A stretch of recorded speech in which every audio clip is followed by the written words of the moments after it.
আরে গাধাকে সৃষ্টি করার পর তাকে বলা হলো সকাল থেকে সন্ধ্যা পর্যন্ত তাকে ক্লান্তিহীন পরিশ্রম করতে হবে,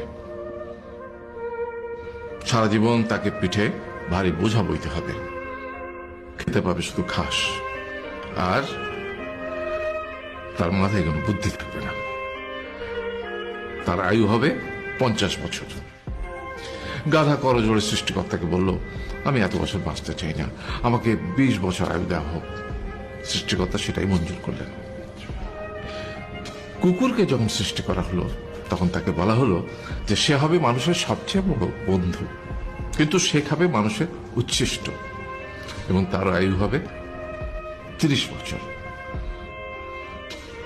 কুকুর সৃষ্টিকর্তাকে বললো, আমি এত বছর বাঁচতে চাই না, আমাকে 15 বছর আয়ু দেওয়া হোক। সেটাই মঞ্জুর করা হলো।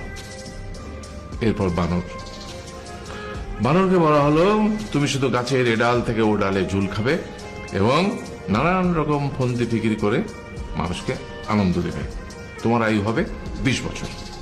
বানর বলল, আমি 20 বছর বাঁচতে চাই না, আমাকে 10 বছর দেওয়া হোক। সেটাই মঞ্জুর করা হলো। এবার এলো পুরুষ মানুষের পালা।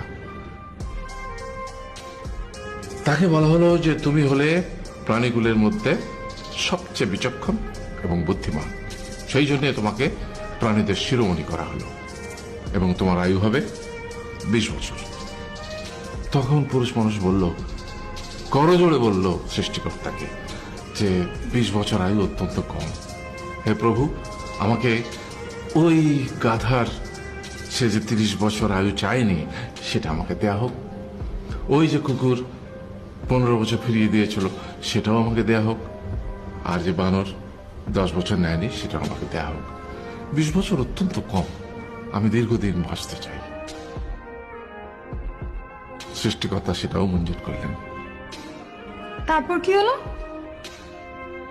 সেই থেকে ছেলেরা পুরুষ মানুষ হিসেবে বাঁচে 20 বছর, তারপরের 30 বছর সংসারের বোঝা পিঠে করে বয়ে বেড়ায়, সেটা কার মতো? গাধার মতো।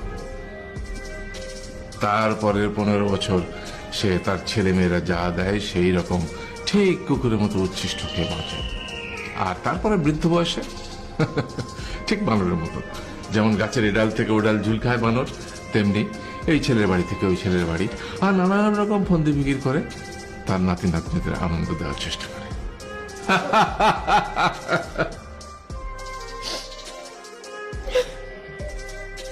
আরে